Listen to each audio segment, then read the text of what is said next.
하나님 말씀은 신약성경 로마서 11장 30절에서 32절까지입니다. 우리 같이 한 목소리로 함께 읽겠습니다.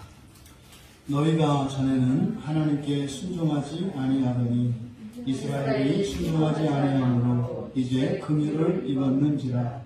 이와 같이 이 사람들이 순종하지 아니하니 이는 너희에게 베푸시는 긍휼로 이제 그들도 긍휼을 얻게 하려 하시니라.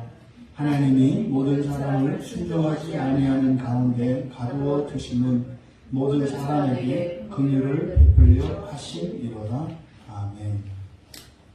순종과 불순종의 교차라는 제목으로 설교하려고 합니다. 우리가 읽은 30절의 바로 앞에 29절에서는 하나님의 은사와 부르심에는 후회하심이 없다. 여기에서 하나님의 은사라고 하는 것은 모든 은사의 총합으로서 카리스마타. 그래서 이것은 최종적인 하나님의 구원을 말한다. 그러니까 세상을 창조하시기 전에 하나님께서 세워놓으셨던 인간에 대한 구원의 계획입니다. 그래서 그것을 최종적으로 완성이 되는 그것을 하나님의 은사라고 말씀을 드렸습니다. 그리고 부르심이라고 하는 것은 부르심의 최종적인 목적, 그래서 이것을 거룩한 부르심이다. 이것은 우리가 이 세상에 태어난 것, 그리고 예수 그리스도를 믿은 것, 또 우리가 이 예배의 자리에 나온 것, 이 모든 것들이 부르심인데 모든 부르심의 목표는 거룩하게 하시는 것입니다. 그래서 거룩한 부르심이라고 했다. 결국 결론적으로 여기서 하나님의 은사와 부르심이라고 하는 것은 하나님께서 창세전에 세워놓으셨던 예정, 사람에 대한 구원의 계획을 예정이라고 합니다. 그 예정을 이렇게 말씀하는 것이고, 후회함이 없다, 이것은 완전히 성취된다는 거죠. 조금도 틀림없이 그대로 이루어진다고 하는 거죠. 이 말씀 뒤에 이제 30절에서 왜냐하면 이렇게 말씀을 하고 있습니다. 왜냐하면, 그러니까 왜 그게 후회함이 없이, 그러니까 조금도 모자람이나 또 부족함이나 또 어긋남 없이 완벽하게 그 계획이 이루어지느냐, 그 이후에, 그렇게 말씀한 이유에 대해서 이제 30절에서 말씀하는 거예요. 왜 한치의 후회함도 없으시다고 말했느냐 하면, 왜냐하면 이렇게 된 겁니다. 너희가 전에는 하나님께 순종하지 아니하더니 이스라엘이 순종하지 아니하므로 이제 긍휼을 입었기 때문이다. 이렇게 되는 겁니다.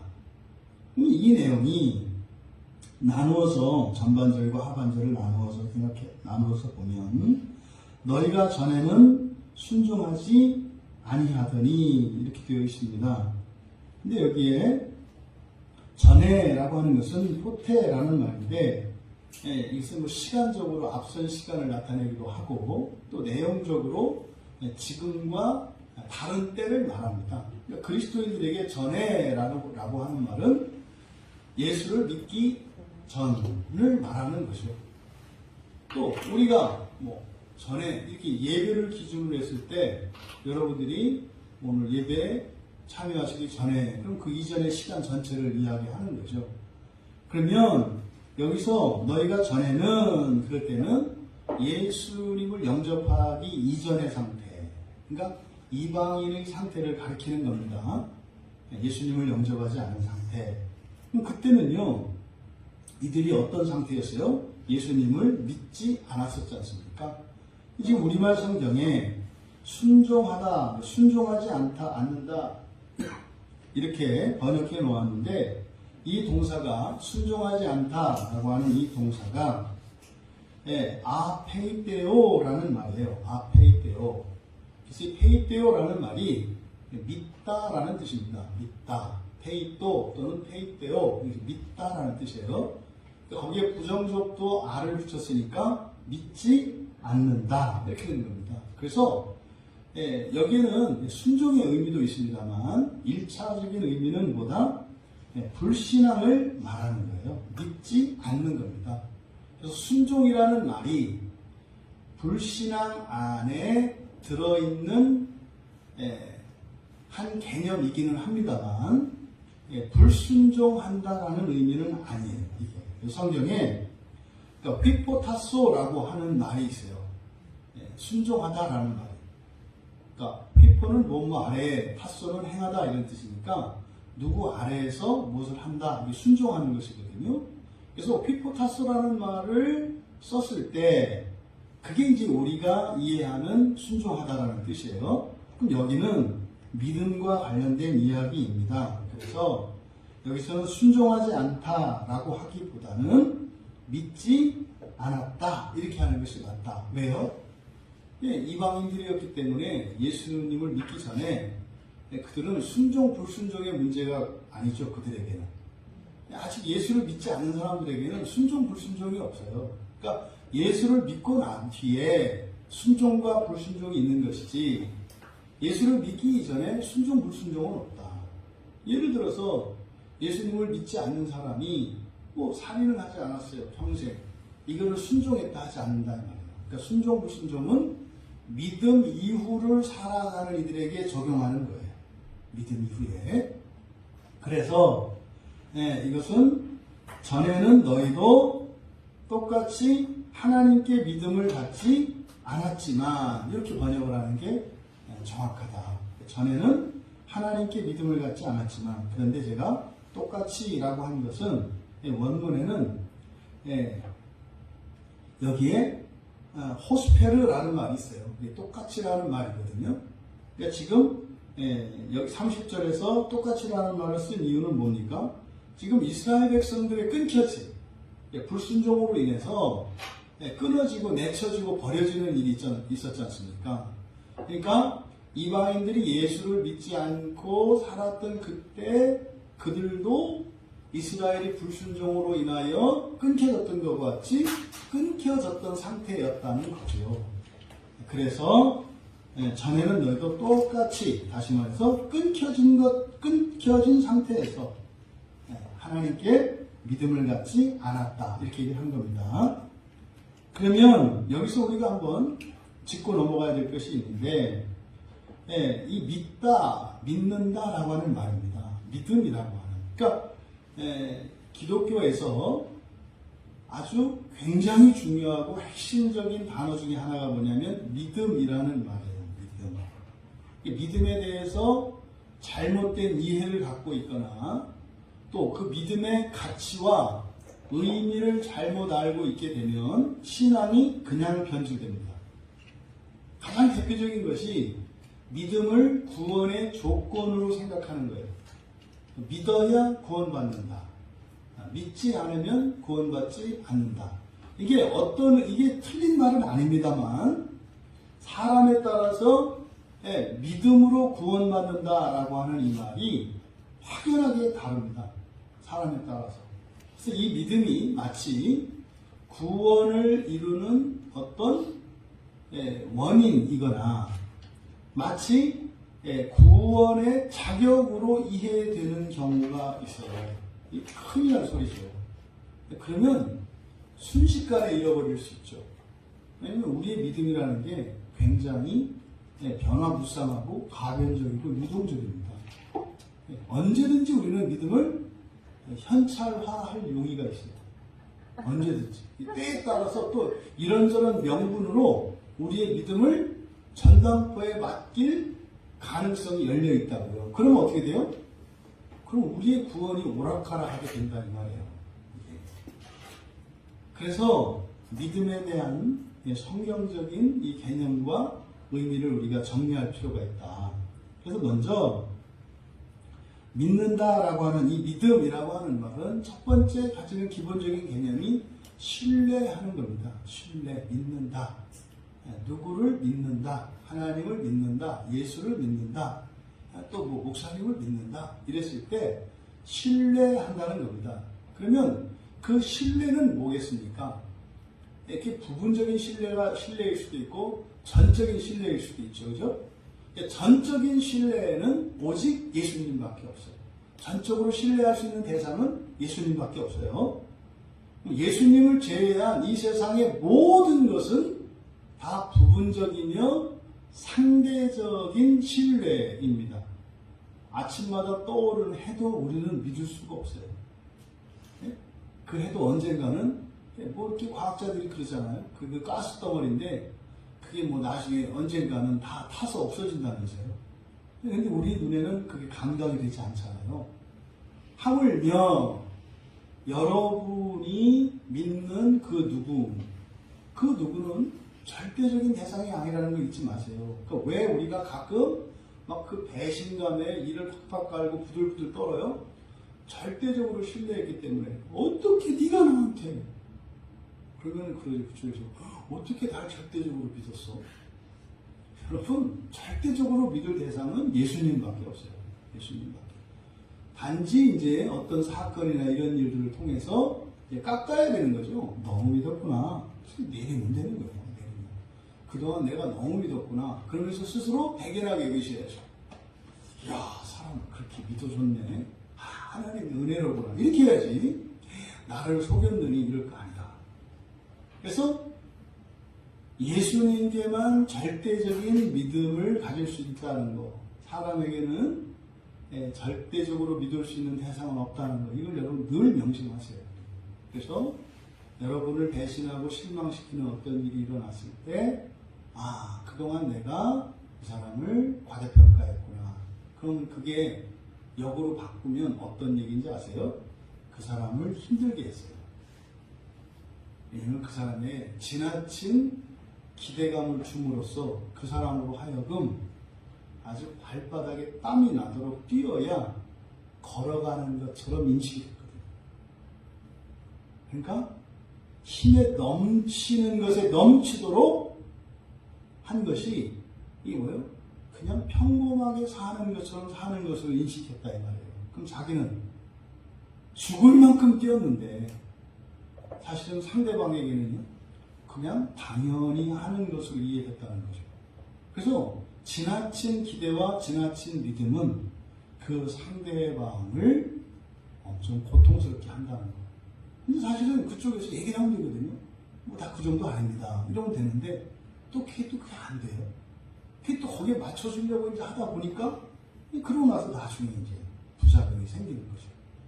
그러면 이 믿는다 할 때 그러면 그 믿음의 내용은 무엇이겠습니까? 그 사람의 전 인격과 그렇죠? 말과 행동 모든 것이 믿음의 대상입니다. 그다음 두 번째로 믿음의 두 번째 의미는 의지하는 거죠. 의지하고 의존하는 겁니다. 여러분 아시죠? 의존적인 인간 그러면 이 사람이 건강한 사람입니까? 아니면 허약한 사람입니까? 의존적인 사람은 허약한 사람이에요. 여러분들이 교육을 받을 때 계속 독립적인 인간, 자주적인 인간, 자립하는 인간이 되라고 계속 배웠습니다.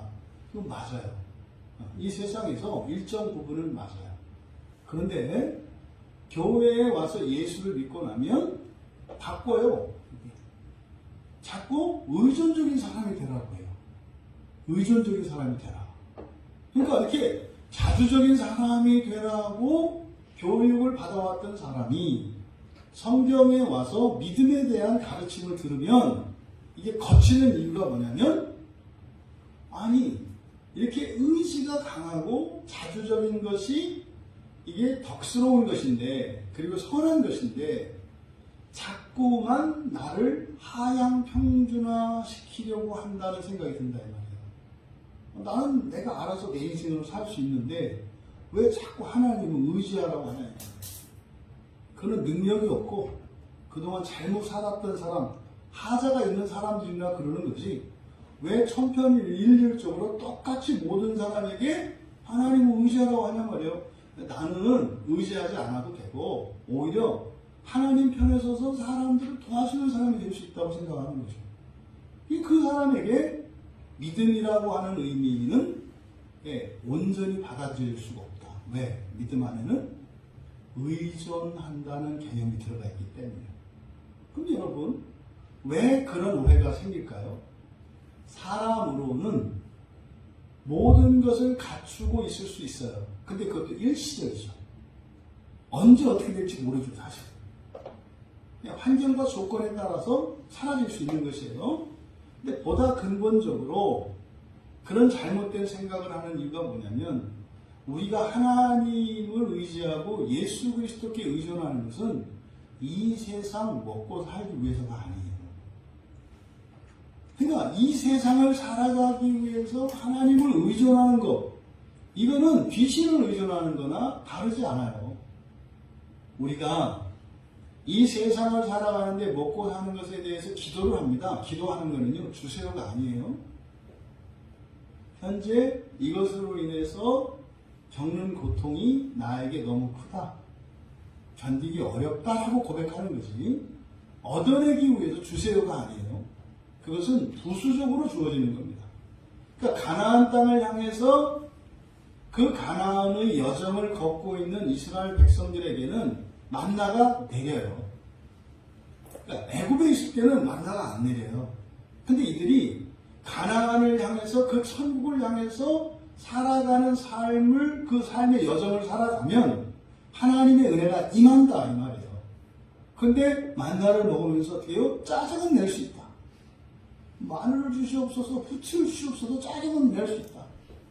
그러니까 주시옵소서가 아니에요. 주시옵소서가 그 현재의 상태를 살아가는데 내가 느끼는 이런 감정들과 이런 신체적인 그 무엇을 상태를 하나님께 알아내는 것 뿐이에요. 얻기 위해서 구하는 게 아니다, 이 말이에요. 그거는 이방인들의 기도죠.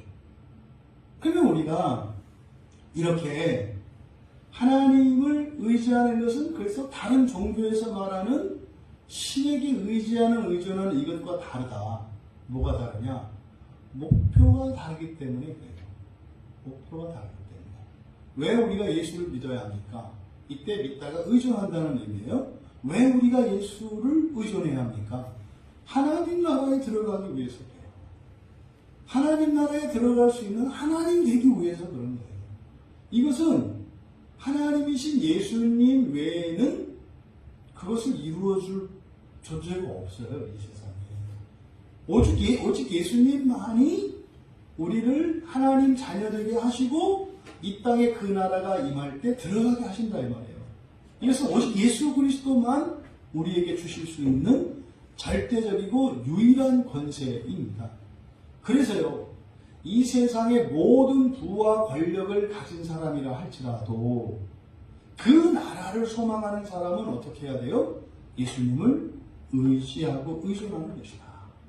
그러니까요, 주님을 의지하는 것은 이 세상에서 사람의 됨됨이나 그 사람의 형편이나 사정에 따라서 이렇게 가변적인 것이 아니라 절대적인 거다. 절대적인 거다. 그러니까 그 목표가 없으니까요, 어떤 사람은 많이 의지해야 되고, 어떤 사람은 덜 의지해도 되고, 어떤 사람은 예수님을 도와서 그 일을 해야 된다고 착각을 하는 거죠. 그러니까 하나님 나라가 사라지니까 이런 일이 일어난다, 이 말이에요. 그 다음 세 번째로는 마찬가지로 하나님이 우리에게 반대로 의탁할 수 있는 거예요. 그러니까 하나님 우리에게 맡기실 수 있는 거예요. 위임하실 수 있는, 그러니까 위탁받을 수 있는, 의지하기도 하지만 또 하나님이 우리에게 주실 수도 있는 거예요. 이걸 뭐라 그래요? 사명이라고 하죠. 사명. 그러니까 믿는다라고 하는 이 말에는 사명을 감당한다는 의미도 있어요. 그러니까요, 내가 원하지 않는 삶이에요. 그리고 내가 내 힘으로는 견딜 수 없는 상황이에요. 근데 그 상황을 하나님께서 내게 위탁하신 것으로 받아들이는 겁니다. 이게 믿음이에요. 그러잖아요. 이 가장 대표적인 게 여러분들의 뭐 가정생활이든지 뭐 회사 사회생활이든지 인간관계가 있어요. 인간관계. 뭐 교회 안에서도 마찬가지죠. 내가 도저히 견딜 수 없는 어떤 인간형이 있어요. 근데 이건 사실은 그 사람이 문제가 아니라 그런 사람을 견딜 수 없는 나의 연약함, 무능력이거든요, 사실은. 그러니까 그런 사람은 어디에 가도 있거든요. 그러니까 그 사람인 게 아니라 그 사람이 쫓아다니는 게 아니라 내 안에 있는 이 약점과 이 무능력한 이 부분이 해결되기 전에는 사는 동안 그런 일은 계속 반복됩니다. 그랬을 때 그런 어떤 힘든 인간이 이렇게 있어요, 함께. 그때 이러한 그 상황을 하나님께서 나에게 맡기신 것으로 이해를 하면 뭐 개인적으로는 이 관계를 유지하고 싶지 않지만 하나님께서 위탁하신 것으로 이해를 하면 어떻게 돼요? 그래서 끌고 가는 거죠. 여러분, 모든 인간관계는 하나님께서 위탁하신 거예요. 하나님께서 위탁하신 거예요. 그래서 우리가요, 가족끼리 뭐 부모와 자녀가, 형제 자매가 서로 사랑하는 것은요, 이유가 무엇이에요? 하나님의 말씀이기 때문에 순종하는 것 뿐이에요. 상대방에게서 이유를 찾으려고 하지 말고 나에게서 무엇을 찾아야 할 것이 아니라 하나님께서 우리의 말씀을 주셨고 또 이러한 환경과 이러한 사람을 우리에게 주신 것이 하나님이신 것을 믿고, 근데 사실은 그 목적은 뭐예요? 나를 온전하게 하신 거예요. 목적은 나를 온전하게 하시기 위함입니다. 그러니까 설사 내가 누구를 섬긴다 할지라도 그 사람을 위해서 내가 일시적으로 희생하는 것 같고 많이 봉사하고 섬기는 것 같을지라도 결과에 가보면 내가 섬긴 것은 1이요, 그 사람으로 인해서 내가 얻은 유익은 100입니다. 그러니 거기에서 내 자랑이나 공로는 찾을 수가 없는 거죠. 그래서요, 뭐 교회 안에서 어떤 직분, 또 여러분들이 가정에서, 사회에서 그런 겁니다. 그 집에서 엄마가 아들 이거 쓰레기 좀 갖다 버려. 그게 뭐예요? 위탁한 거거든요. 그 믿음 있는 아들의 태도는 뭐예요? 네 어머니 믿고 맡겨주셔서 감사합니다. 이렇게 하고 탁 나가는 거죠. 왜요? 못 믿으면 사실 맡겨요? 안 맡겨요? 안 맡겨요. 못 믿으면 절대 안 맡깁니다. 그러니까 맡기는 것 자체가 수고롭고 또 거기에는 힘이 들고 분명히 수고가 있어요. 하지만 그 수고의 이전에 신뢰가 있는 거죠. 상대방의 신뢰가 있는 거죠. 그렇잖아요. 이 나라에서 뭐 이렇게 뭐 사람을 뽑고 지도자를 뽑는 게 뭐예요? 위탁하는 거 아니에요, 백성들. 국민들이 사람들에게 자신의 권리를 위탁하는 거 아니에요. 이게 믿음이냐고요, 이게 믿음. 그러면 사람이 사람을 세울 때도 그렇습니다만 하나님께서 사람을 세우실 때도 하나님의 권세를 위탁하신다고요. 여러분들에게 예수님께서 주님의 권능과 권세를 위탁하셨잖아요. 여러분들이 죽어가는 자들을 구원할 수가 있어요. 여러분이 구원하실 수 있다니까요. 그거를 위탁하셨어요. 그거를 믿는 거죠. 그러니까 여러분들이 하나님께도 의지하고 의존하지만 또 하나님도 여러분에게 위탁할 수 있는 것, 이것이 믿음 안에 포함되어 있다. 그러니까 교회 안에서 종종 교회 일들이 많이 늘어나면 해야 될 사람들이 있어야 되잖아요. 근데 교회에서 직분자를 세웁니다. 큰 교회에서는 이것 때문에 연말 되면 아주 골치를 썩어요. 학생들 뭐 주일학교, 특히 제일 교회마다 제일 힘든 데가 주일학교예요. 이제 관둔다는 사람들이 왜 이렇게 많은지. 근데 지나고 보면 또 다 해. 그 연례 행사인가 봐. 그러니까 뭐 알아주지. 말하는 건지 뭔지. 연말 되면 항상 제일 그 인력이 딸리는 데가 주일학교 교사예요. 뭐 그냥 여기저기 끌어당기느라고 난리도 아니죠. 조금 괜찮다 싶으면은 다른 부서에서 막 스카우트 하느라고 나는 짜장면 사줄게, 저쪽에서는 간짜장, 우리는 곱빼기, 뭐 탕수육 추가, 뭐 이래가지고 뭐 이 말도 안 되는 일이 일어나요. 교육자들끼리도 막 싸우거든요. 일구 때문에, 위원회 일들 때문에. 그런데 한편으로는 이렇게 이제 제안을 하죠. 집사님, 올해는 이렇게 이만희만 하니까 요 일 좀 섬기시지요. 위탁하는 거잖아요. 그럼 믿음의 태도는 어떻게 되는 거예요? 아멘 하는 거예요. 아멘 하는 거예요. 왜요? 특히 그렇게 위탁을 할 때는요, 고려하고 위탁하거든요. 그리고 항상 하나님의 사명을 받을 때는 거기에 항상 뭐가 따라와요? 은혜가 따라와요. 하나님이 시키는 일에는 항상 은혜가 따라와요. 내 능력으로가 아니라 그 직분과 그 사명과 직분이나 사명이나 같은 거라고 했잖아요. 그거를 맡으면 그것을 감당할 수 있는 자원과 힘과 능력이 함께 따라와요. 왜요? 우리가 잘난 체 하는 우리의 본성을 아시기 때문에. 절대로 잘난 체 하지 못하도록 그 뒤에 봉투가 따라온다고 이렇게. 그러니까요. 그 위탁된 것을 받아들이는 것은 뭡니까? 그것이 하나님의 은혜로 되어질 것을 믿는 것이기 때문에 그렇죠. 그래서 맡는다, 사명을 받는다, 위탁받는다 이런 개념이 믿음 안에 있습니다. 그리고 또 하나는 네 번째로 충성이라는 개념이에요. 충성. 우리말 성경에 충성이라고 번역되어 있는 단어가 다 믿음이에요. 믿음, 믿다, 또 믿음 이것을 본문에 따라서는 충성이라고 번역되어 있어요. 우리나라의 이 충성이 아니에요. 충성이라는 것은 믿음이에요. 그러니까 목사님에게 그러니까 목사님들이 종종 그런 얘기하죠. 직분자들 이제 이렇게 직분자 교육하고 할 때, 여러분 이 직분자들에게는 뭐가 필요해요? 충성. 이때 충성이 뭐라고요? 믿음이에요. 믿음이 필요하다. 믿음이 필요하다. 그러면 이 충성이라고 하는 이 개념은 사실은 성실함이죠. 성실함과 책임감을 말하는 거예요. 성실함과 책임감.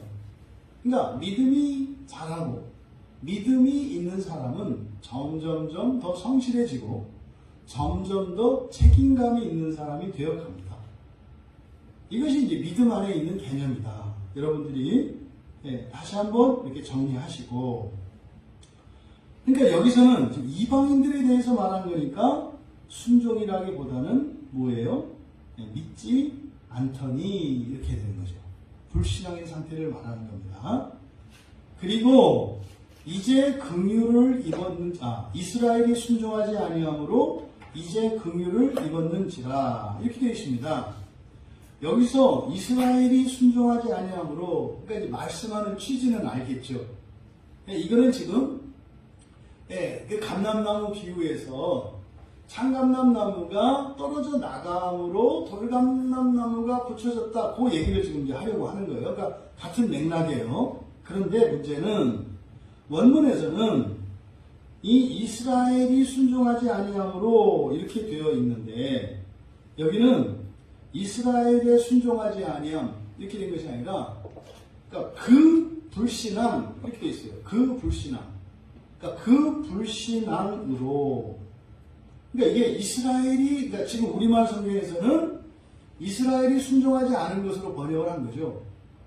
근데 그 불순종이라고 되어 있기 때문에 이것이 이스라엘이 불순종한 것이다라고도 볼 수 있어요.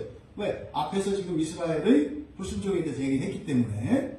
그런데 이 30절의 문맥 안에서는 바로 앞에 이전에 그들이 예수님을 하나님을 믿지 않았던 것, 불신앙을 얘기하고 있잖아요.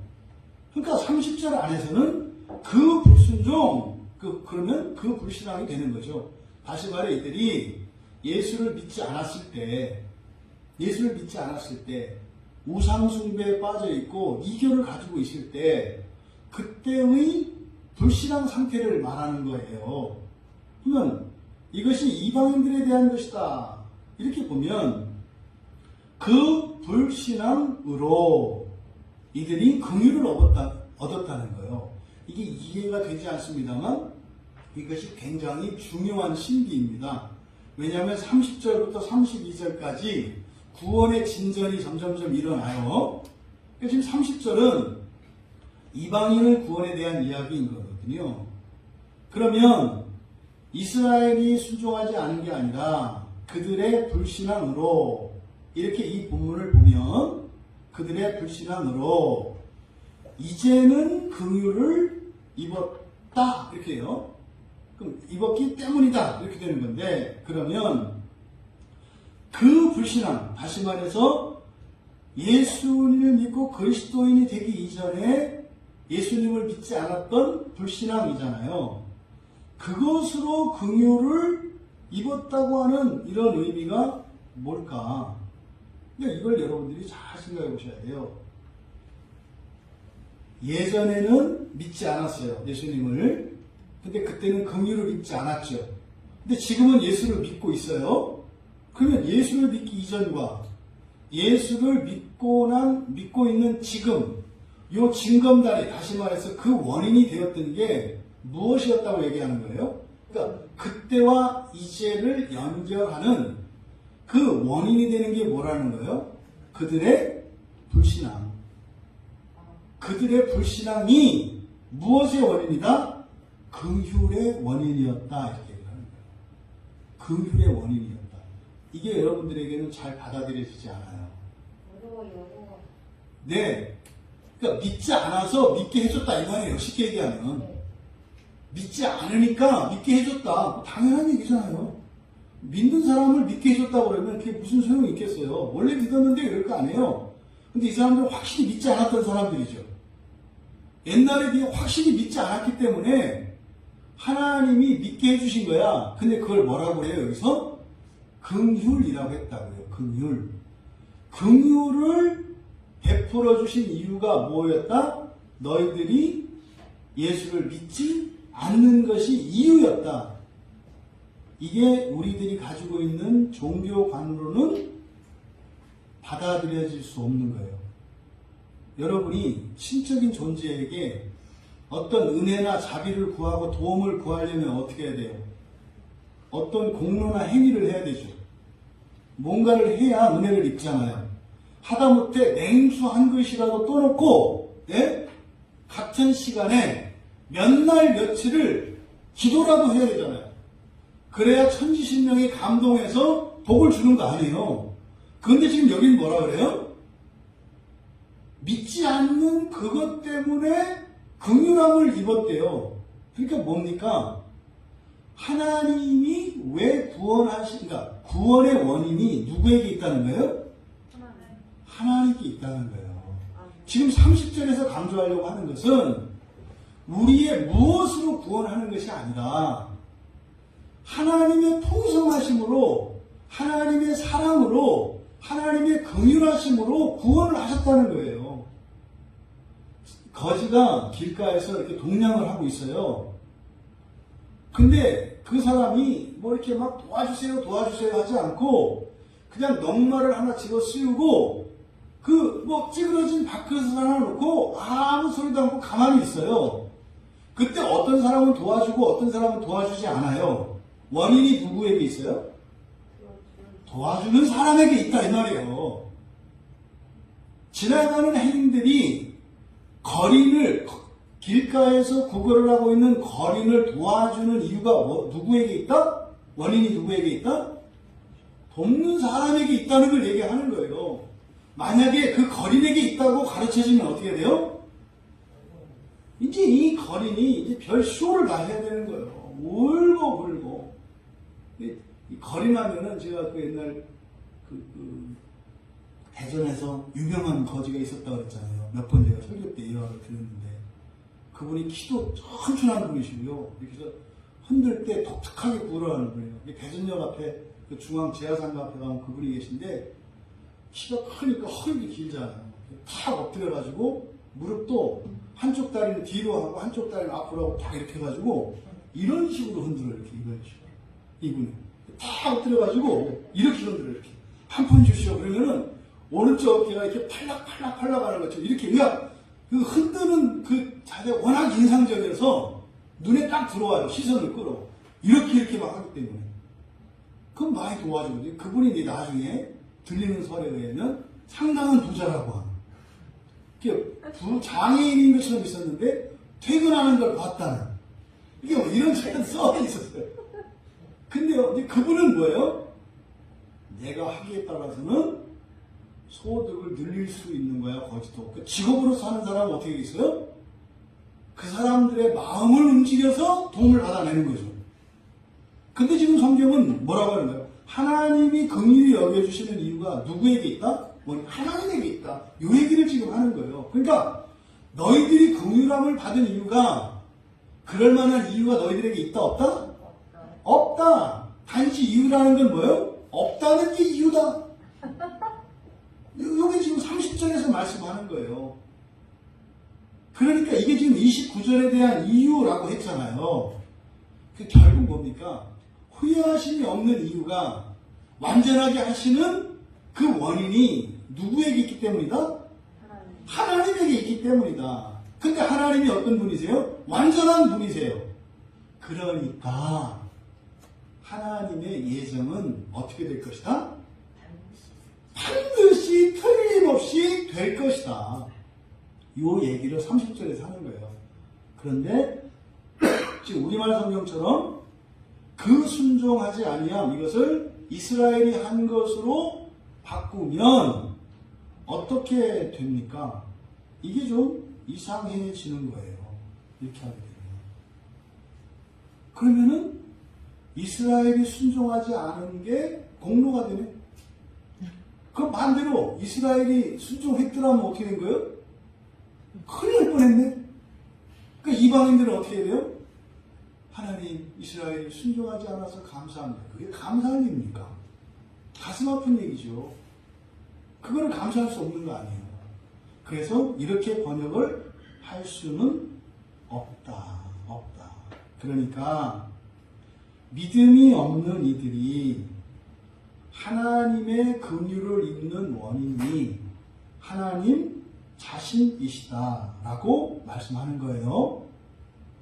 여기서 긍휼을 입다, 엘레오라고 하는 이 말의 개념을 우리가 잘 알고 가야 됩니다. 왜냐하면 이 긍휼을 입다라고 하는 엘레오의 우리나라 사전적인 의미는 그러니까 불쌍히 여겨서 돌보아준다는 의미예요. 그러니까 동정한다는 개념이에요. 엘레오는 우리말 국어사전의 의미는 그렇습니다. 하지만 성경적인 의미는 이게 굉장히 많은 함의를 갖고 있는 단어예요.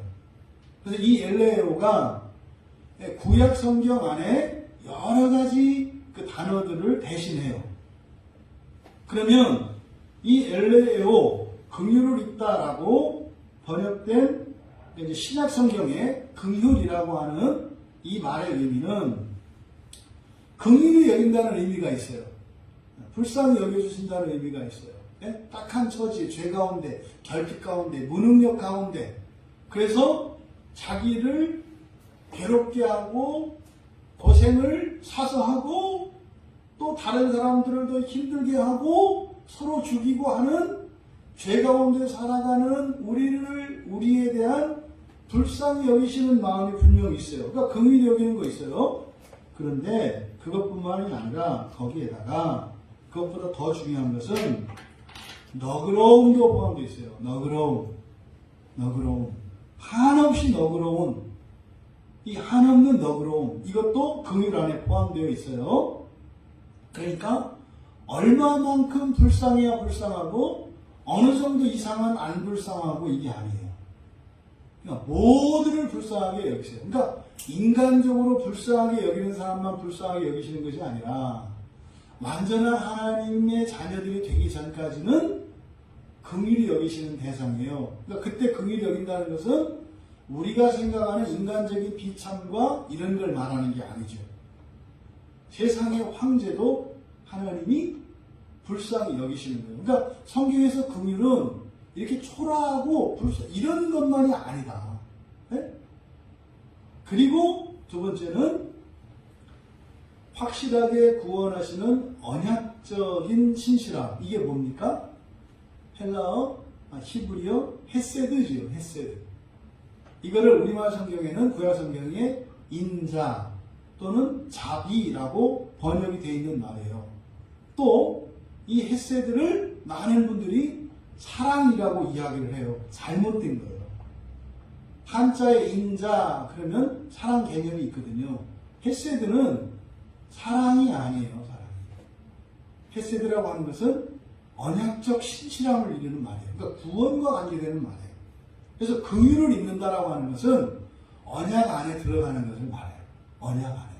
언약 안에 있다는 것은 뭡니까? 하나님의 구원 속에 들어간다는 거고요. 하나님의 구원 속에 들어간다는 것은 창세 전에 하나님이 세워놓으신 예정 속으로 들어가는 것. 종말론적으로는 뭐예요? 부활하는 거예요. 그러니까 하나님께 긍휼이 있는다, 긍휼을 입는다. 이거 뭐예요? 부활하는 대로 있네요. 종말론적으로. 그러면 창세 전에는 하나님이 택함을 받은 자라는 뜻이에요. 긍휼함이 있는다는 것은. 그러니까 굉장히 중요하고 그리고 굉장히 넓은 의미를 가지고 있는 단어가 긍휼이다. 그러면 이제 30절의 내용을 다시 한번 살펴보면 이전에는 너희가 하나님께 믿음을 갖지 않았어요. 그렇죠? 하지만 이제는 너희들이 과거에 믿지 않았던 그것 때문에 그것으로 하나님이 긍휼을 입혀 주셨다는 거죠. 그러니까 아무 조건도 없고 그럴 만한 가치도 없고 그럴 만한 행위도 없었는데 그냥 하나님이 구원하셨기 때문에 그러니까 하나님이 계획하신 구원은 우리들의 어떠함과 상관없이 반드시 성취되겠구나. 이것을 지금 30절에서 이야기한 거다. 이어서 31절에 이와 같이 이 사람들이 순종하지 아니하니 이는 너희에게 베푸시는 긍휼로 이제 그들도 긍휼을 얻게 하려 하십니다. 그러면 이제 31절은 유대인들에 대한 이야기입니다.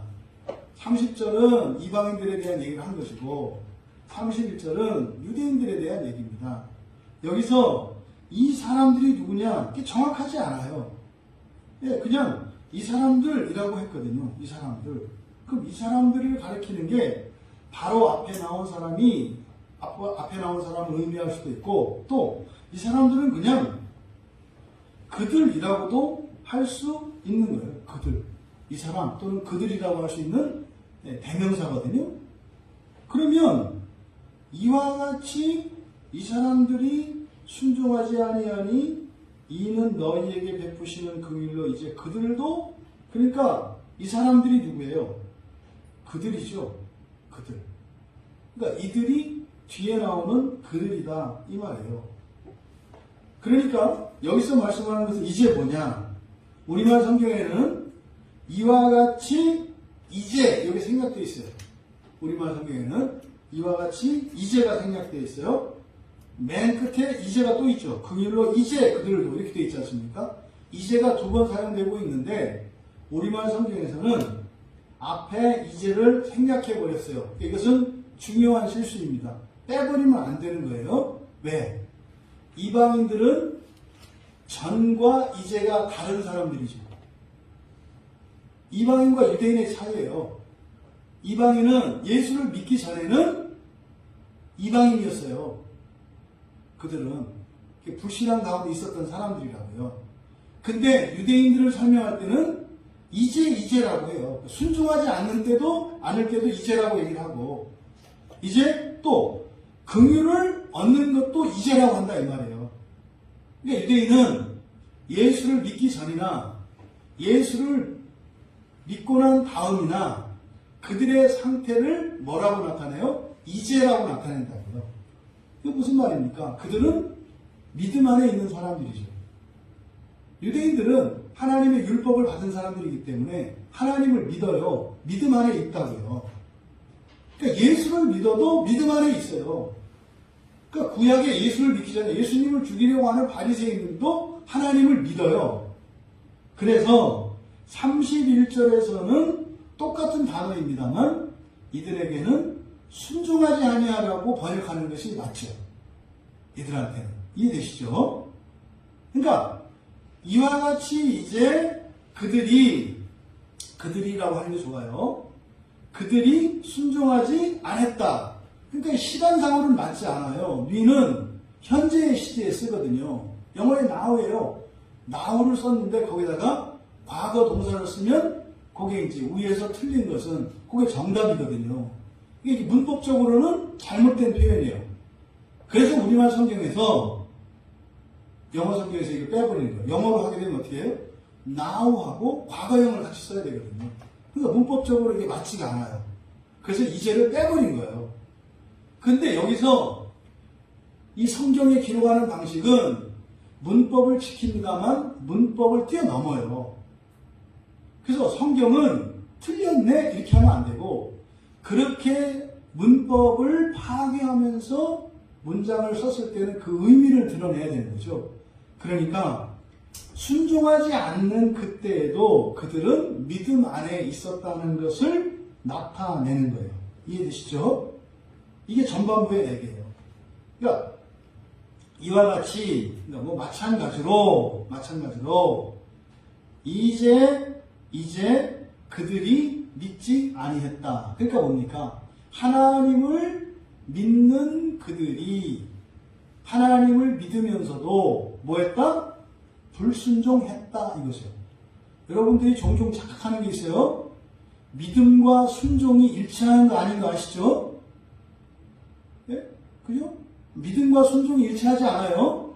믿는다고 순종하는 건 아니에요. 여러분이 하나님을 믿는다 그래서 다 순종하는 게 아니에요. 순종의 문제는 뭐의 문제입니까? 의의 문제예요. 의, 완전함의 문제.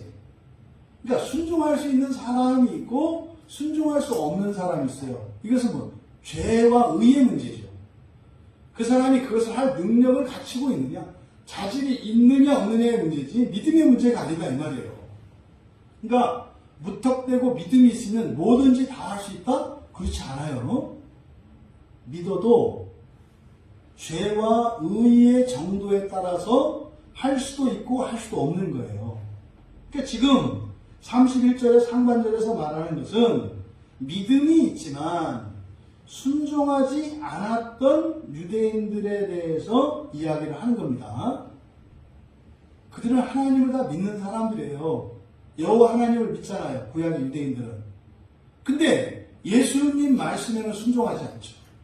근데 그를 믿지 않았다 얘기하는 게 아니라 이들에게는 뭐라고 하는 거예요? 순종하지 않았다 이렇게 얘기하는 거예요. 주일에 봤던 요나 하나님을 믿어요 안 믿어요?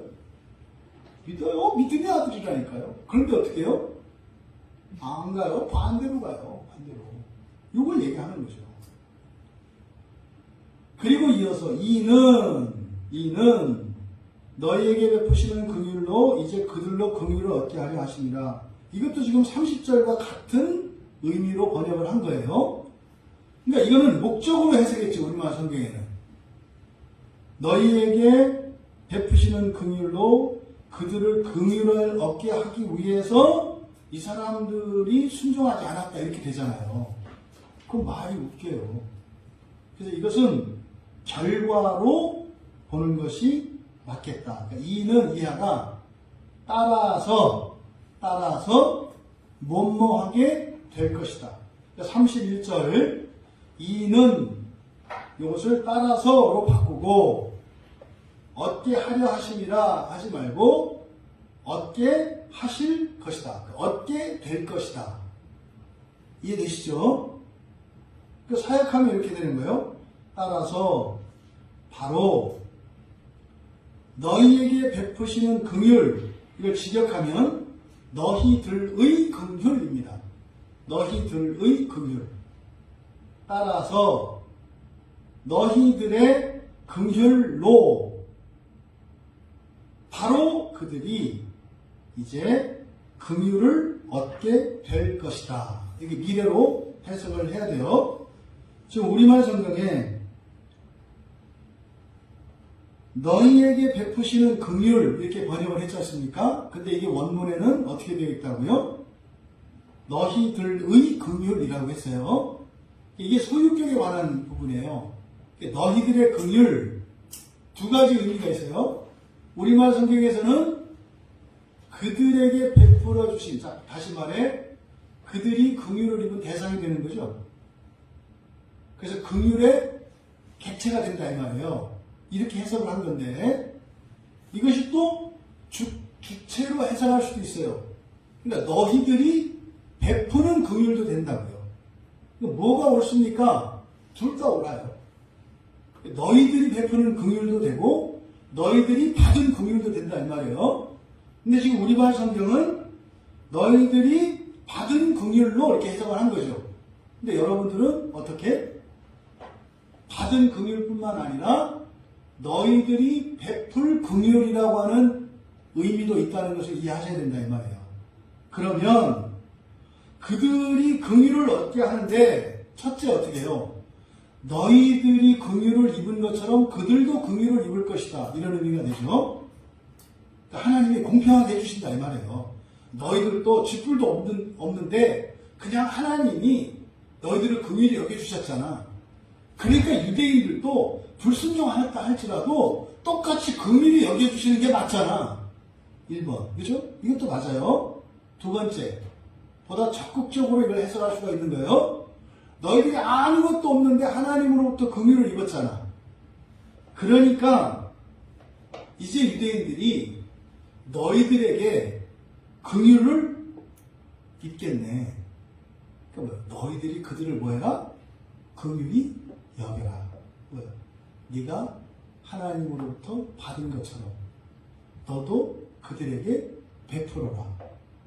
이런 두 가지 의미로 여러분들이 이해하셔야 된다. 그러니까 31절은 유대인들의 회복에 대한 말씀인데 첫째, 너희들도 불신앙으로 하나님이 긍휼히 여겨주신 것처럼 그들의 불순종에도 불구하고 똑같이 유대인들도 긍휼하게 여기실 것이다.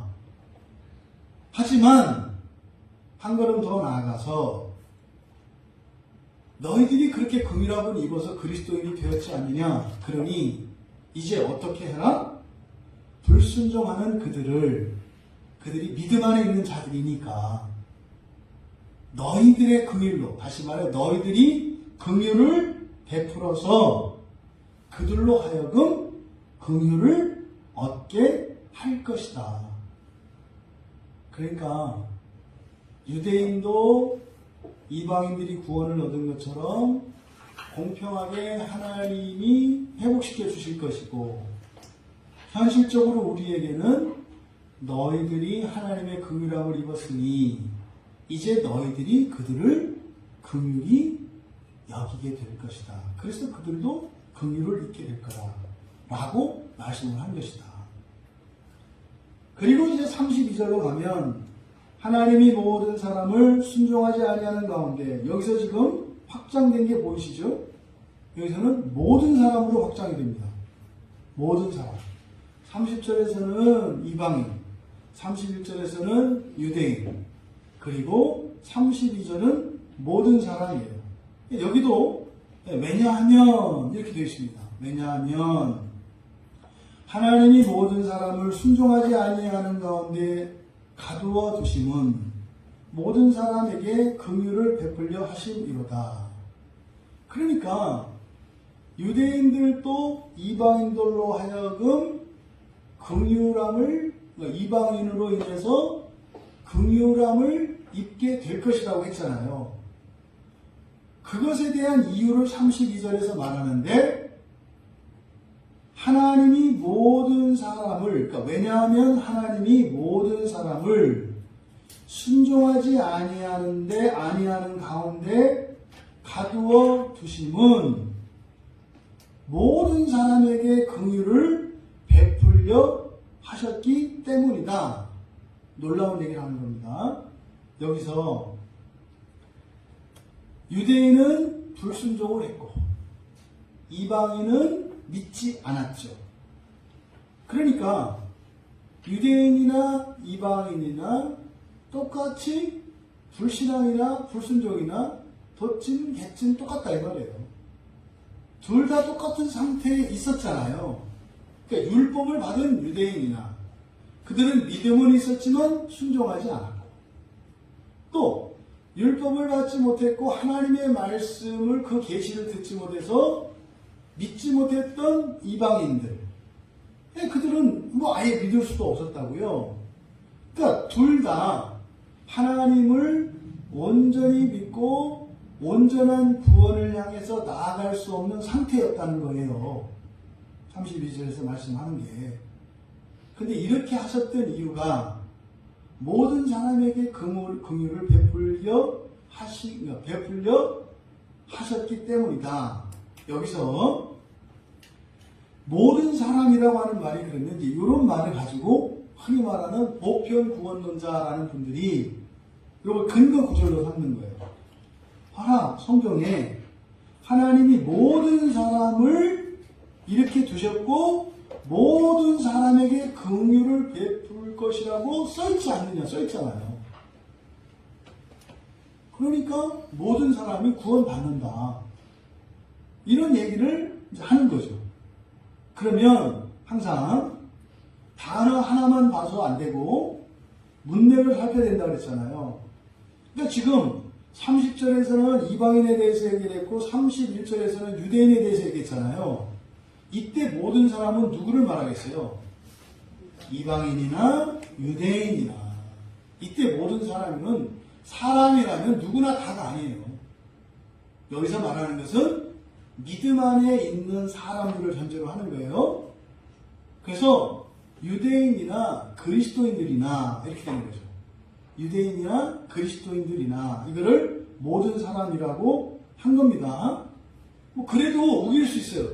어쨌든 모든 사람이라고 했으니까 꼭 집어서 유대인과 이방인과 유대인이라고 하지 않고 그냥 넓게 모든 사람이라고 했으니까 모두가 될 수도 있지 않느냐. 이게 될 수도 있어요. 그렇게. 그러니까 절대 아니다. 뭐 이럴 필요는 없어요. 근데 여러분 논리적으로 생각을 해보세요. 하나님을 믿지 않아요. 예수님을 믿지 않아요.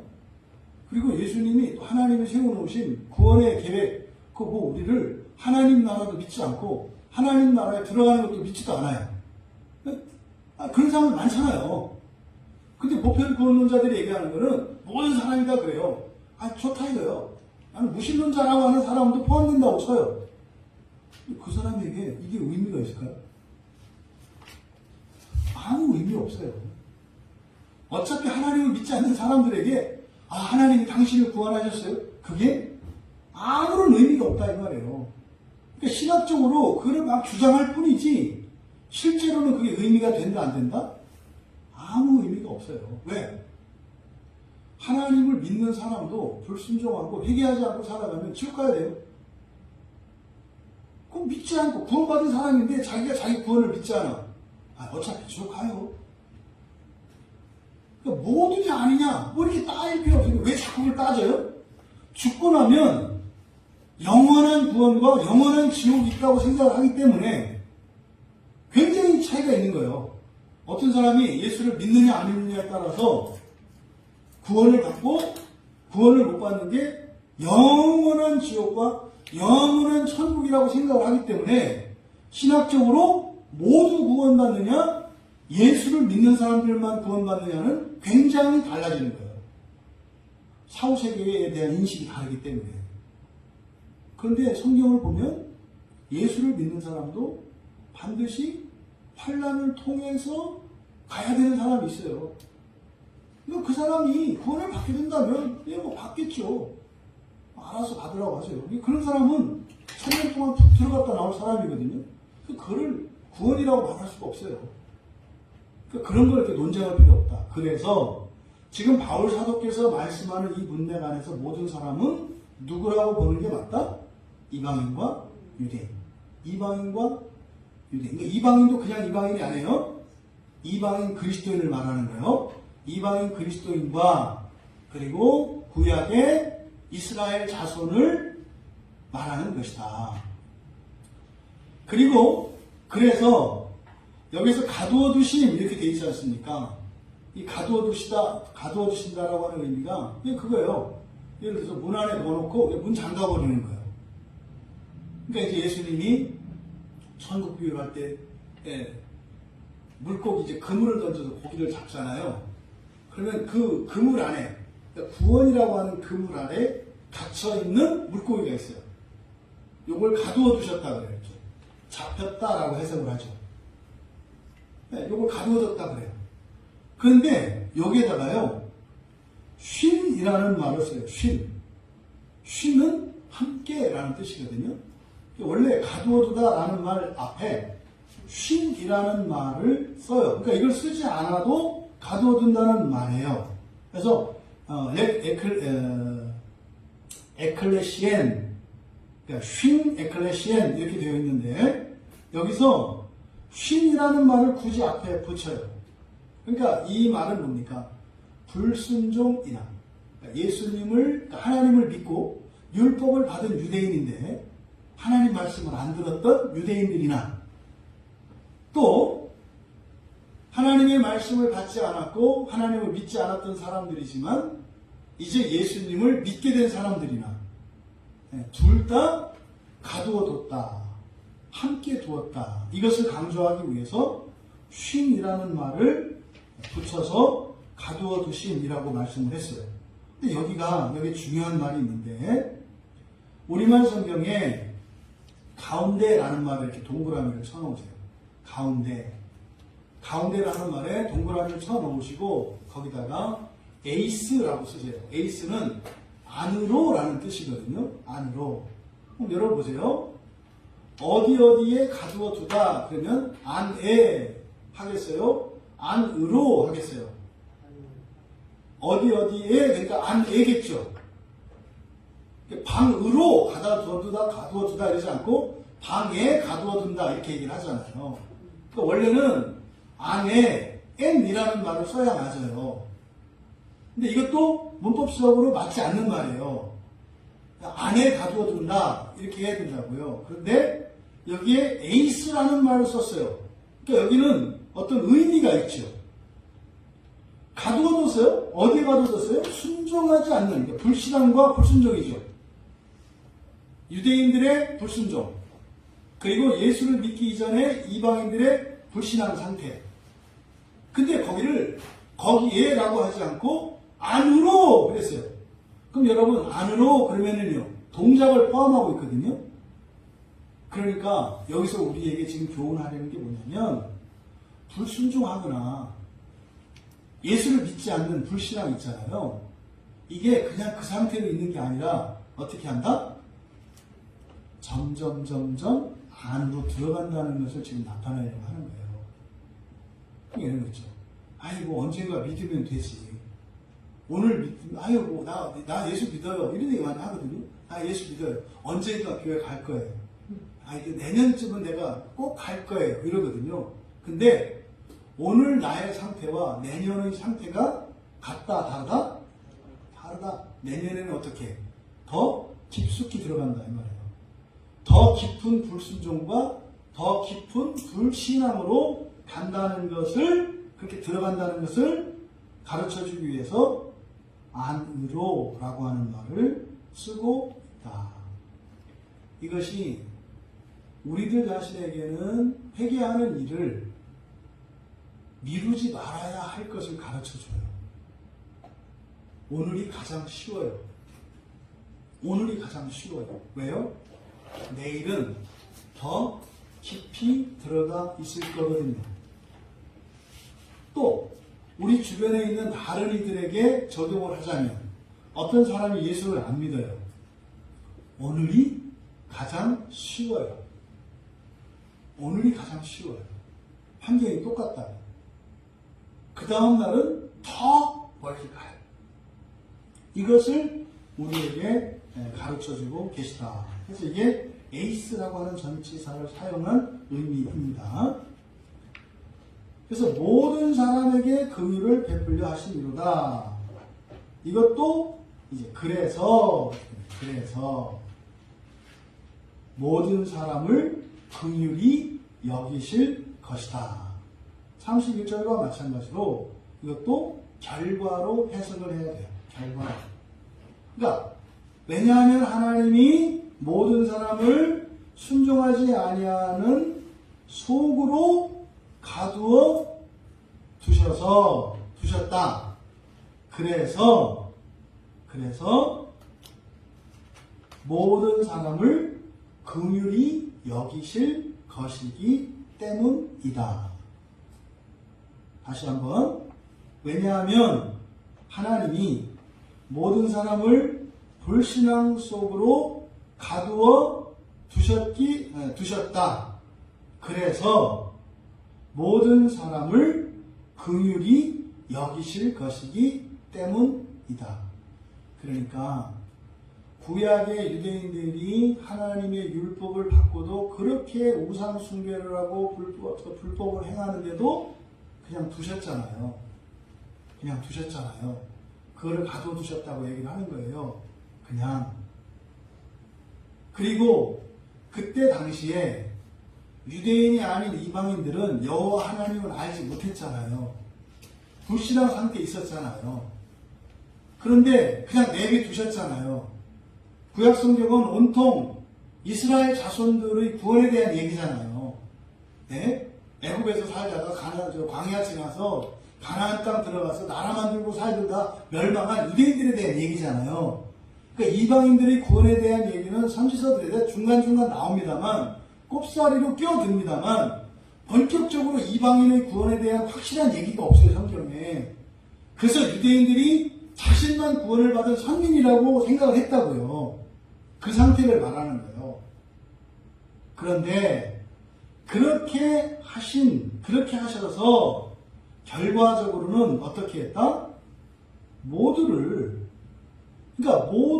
구원이 필요한 상태, 긍휼을 여김을 받을 상태에 있었기 때문에 그래서 하나님이 어떻게 하신다? 그들을 긍휼히 여기실 것이다. 그래서 마침내 그들을 완전히 구원하실 것이기 때문이다 라고 말씀을 하신 겁니다. 그러니까 여러분, 이렇게 신자들이 때로는 불순종하고 이렇게 침체 속에 들어가는데도 하나님 그냥 두시잖아요. 죽이지 않으시고. 그리고 본인도 괜찮은 것처럼 생각을 하잖아요. 왜 뭐 아무 상관이 없는데 뭐. 근데 그걸 뭐라고 하는 거예요? 그냥 그 가운데로 가두어 두신 것이라고 얘기를 하는 거죠. 그렇게 하는 이유가 뭐다? 모든 사람에게 긍휼을 베푸려 하심이라. 여기서 우리가 알 수 있는 지혜가 있습니다. 결국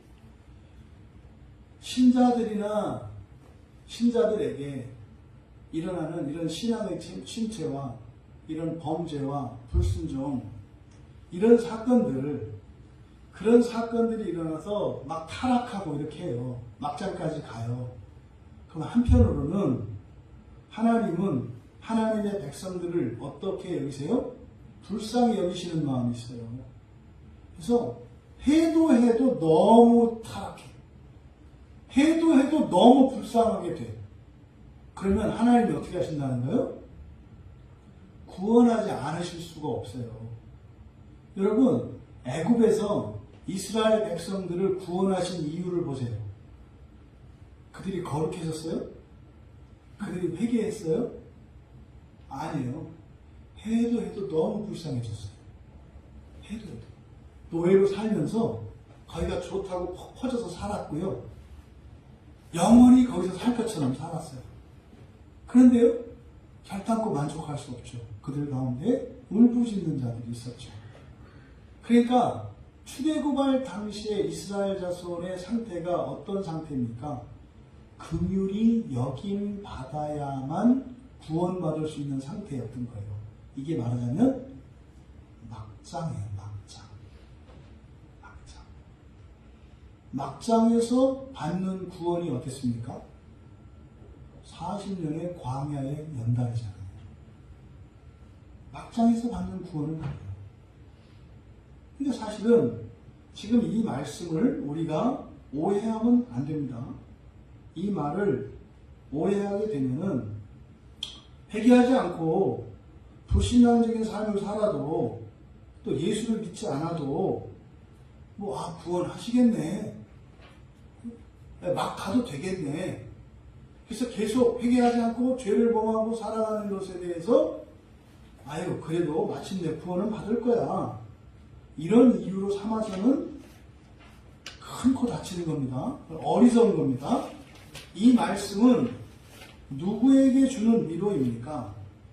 회개하며 거룩한 삶을 살아가고자 함에도 문득문득 내 안에 불확신과 회의가 들어요. 내가 맞나?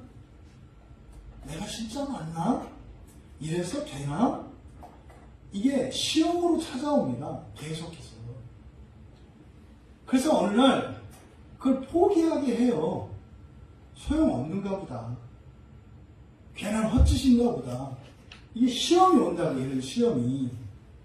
그럴 경우에 기억해야 되는 구원의 진리인 거죠. 신앙생활을 잘 하려고 하는데, 열심히 하려고 하는데 안 돼요. 되는 듯 하다 미끄러지고, 되는 듯 하다 미끄러지고, 넘어지고, 자빠지고, 코 깨지고, 맞박 깨지고, 이막 깨지고.